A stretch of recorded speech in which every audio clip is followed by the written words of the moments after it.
un proceso de cuarentena, pero el proceso de cuarentena se vive sin que sea necesariamente la cuarentena. La gente tiene que salir a trabajar. Recuerda que aquí tenemos una economía muy comprimida. La gente vive también del día a día y los pocos y los muchos o pocos que recibían recursos de afuera, al no poder recibir, con más razón tienen que salir a la calle para complementar lo que no están recibiendo en este momento. Entonces, en este momento te podría decir que los migrantes están en nuestra frontera del lado venezolano, prácticamente padeciendo. Hay un fuerte esfuerzo por parte de la iglesia para tratar de ayudar, pero realmente es poco, considerando el volumen de personas que allí se encuentran. Ahora mismo, sí, está bien, gracias. Gracias, César. Ustedes en estos momentos se convierten en los voceros de más de 350 personas que están haciendo algunas demandas a los estados de América Latina y también de Caribe para que se priorice la vida de toda la población, sin ver de qué nacionalidad es. En estos momentos, entonces, ¿cuáles son las demandas? ¿Qué es lo que las comunidades de fe y los activistas sociales que están trabajando a favor de las personas migrantes están pidiendo a través de este pronunciamiento? Alfredo, ¿nos puedes indicar? Y cada uno va a tener su tiempo también para indicar cuáles son estas demandas, por favor. Una primera demanda y algo muy urgente que vemos en nuestra región es que los migrantes que están en situación de calle o los caminantes necesitan urgentemente lugares de refugio donde puedan ser protegidos, donde pueda haber un acompañamiento en salud, donde pueda haber una medida de bioprotección. Estos protocolos no se pueden cumplir en las calles, ni en los parques, ni en las carreteras. Es decir, estos migrantes que están caminando necesitan que en la medida en que van avanzando por las ciudades intermedias o pequeñas de los países, allí vayan encontrando campamentos donde puedan ser atendidos y aquellos que estén enfermos donde puedan recibir un tratamiento urgente, porque en este momento están totalmente desprotegidos. O sea, no hay ninguna forma de protección, no tienen medios de protección y también que se les garantice la alimentación. Están viviendo una situación de total desprotección y se hace urgente que los gobiernos locales, nacionales, regionales, junto con la comunidad internacional, vayan abriendo estos campamentos para que ellos puedan vivir la cuarentena y así puedan ser protegidos su vida, especialmente la de los ancianos y la de los niños. Gracias, Alfredo. Rubén, ¿cuál es otra de las demandas de las comunidades de fe? En primer lugar, es precioso que más de 300 organizaciones y personas han firmado este llamado y yo creo que debemos de incluir a los migrantes y a los refugiados, es mi punto, en los programas de ayuda humanitaria que se están implementando o que se vuelvan a implementar en el caso de los Estados Unidos debido a esta pandemia. Como yo decía, esta ley anterior que salió, esta ayuda primaria que salió, excluyó a inmigrantes que pagan taxes mediante su número de ITIN, que se llama, y a sus familias, si no pudieron recibir un cheque de estímulo.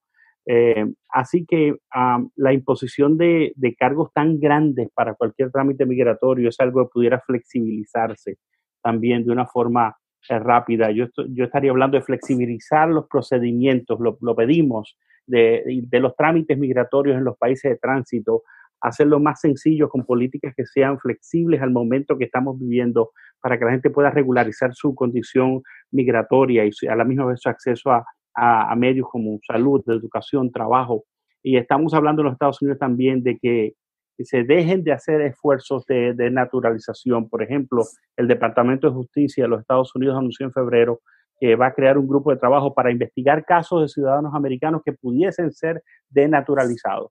Y eso crea miedo y a la misma vez tenemos los impedimentos que cada vez son más para que personas puedan ser residentes permanentes, que limitan el acceso a inmigrantes a convertirse en residentes permanentes, que exigen un alto estándar, una capacidad económica muy grande, una independencia financiera que no se puede, incluso para la reclamación de familias, como es en el caso de los cubanos, que vuelva a trabajarse el tema de reunificación de familias que se ha detenido. Hay tantas y tantas cosas que se pueden hacer, pero específicamente flexibilizar procedimientos, trámites migratorios y adoptar políticas que incluyan a inmigrantes y refugiados en diferentes tipos de ayudas que se están dando para toda la población.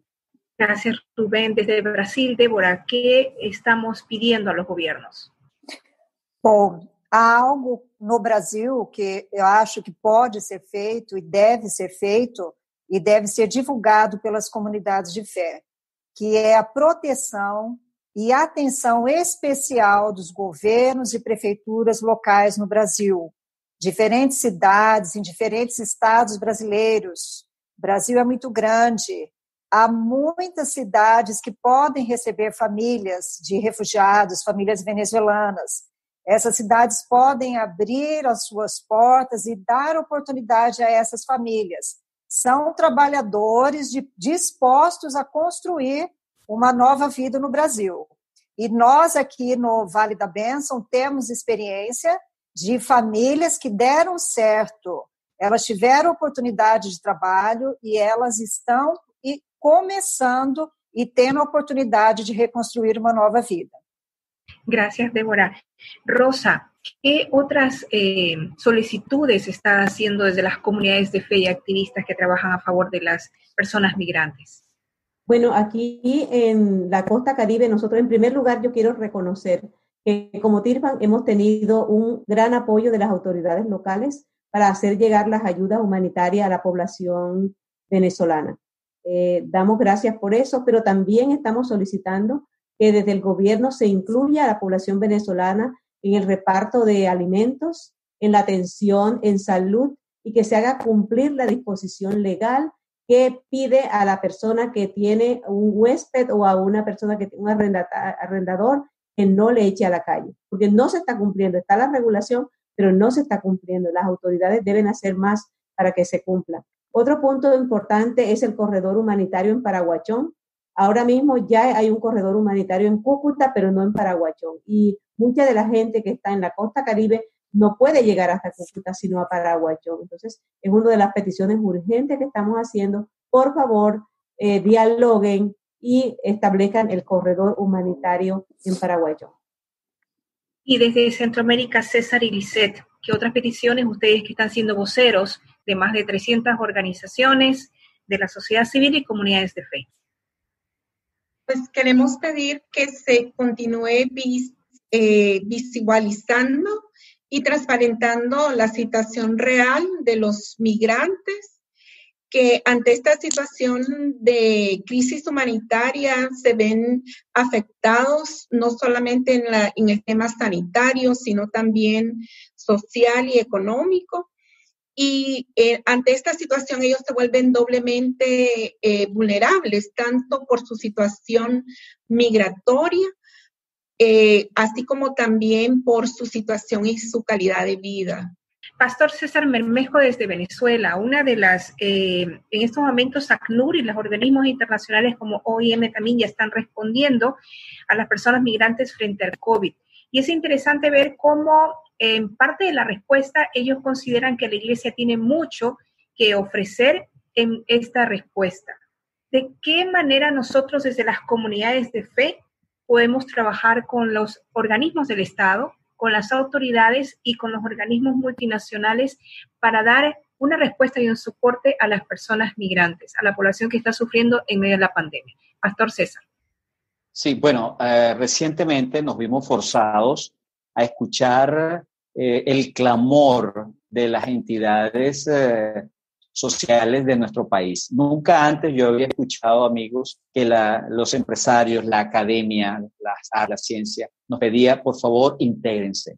Necesitamos contar con el valor que ustedes le dan a la sociedad a través de sus actos de fe, de sus valores y de sus principios. Esto nos movió a crear el Foro Interreligioso Social Venezuela, que ha sido de muy importante acogida por OCHA, que recientemente nos ha pedido incorporar las iniciativas de ayuda humanitaria desde el sector de fe a nivel interreligioso. Esto no solo para traer ayuda humanitaria y ampliar la ayuda humanitaria, porque quiero destacar que no es que no está ingresando la ayuda humanitaria. OCHA da testimonio de que no es un problema de si ingresa, sino que se amplíe la ayuda humanitaria, que es lo que realmente necesitamos ante la gravedad de las condiciones que están viviendo la población. Número uno, estamos ofreciendo nuestros valores, nuestros principios, nuestro acervo moral, ético y espiritual tan importante para el desarrollo de todas estas estrategias.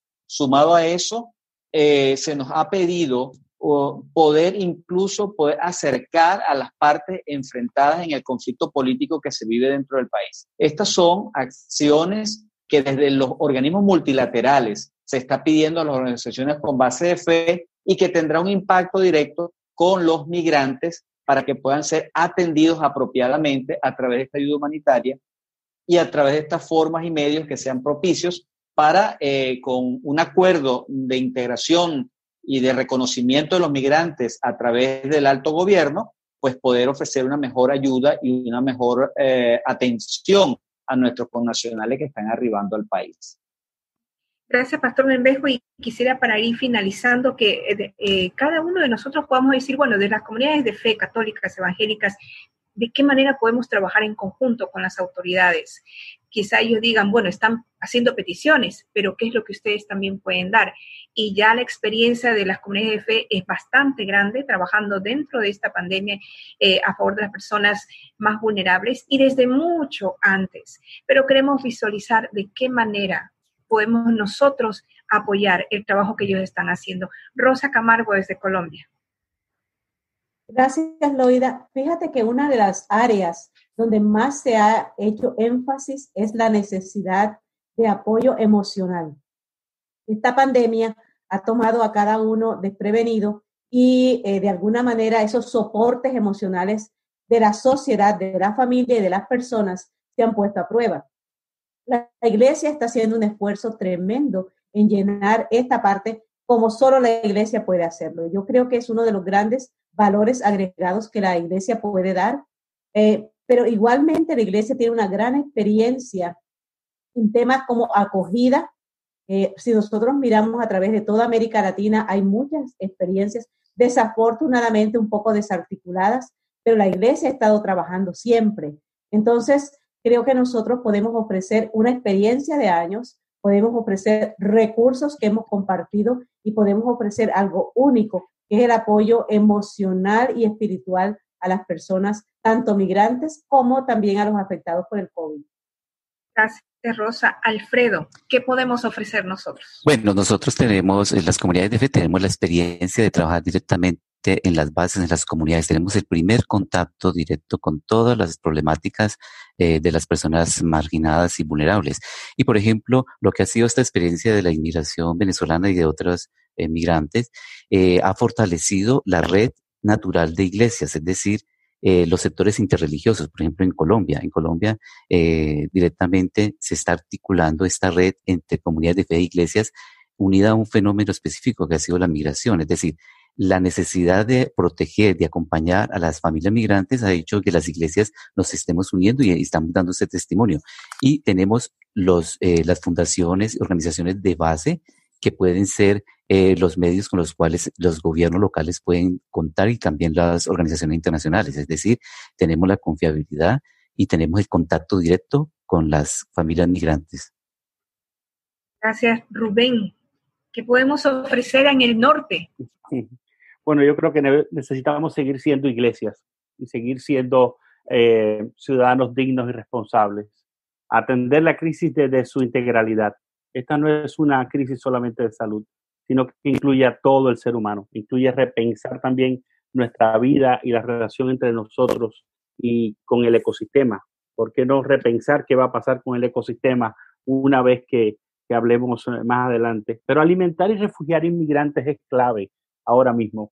Expresarnos en contra de todas las políticas xenófobas y discriminatorias que excluyen a los inmigrantes y que deshumanizan al ser humano. Y fortalecernos también en los movimientos de encuentros como este, para la oración, para el compartir espiritualmente en medio de esta crisis y buscar ayuda en el fortalecimiento de nuestra fe. Conocernos, sobre todo, tenemos la gran posibilidad, como mismo hemos sido convocados a conocernos y a encontrarnos en el camino, en medio de el defender, el atender la necesidad de aquellos que menos tienen, que es nuestro llamado. Débora? Sim, eu creio que as comunidades de fé e as igrejas podem nos ajudar contra o preconceito.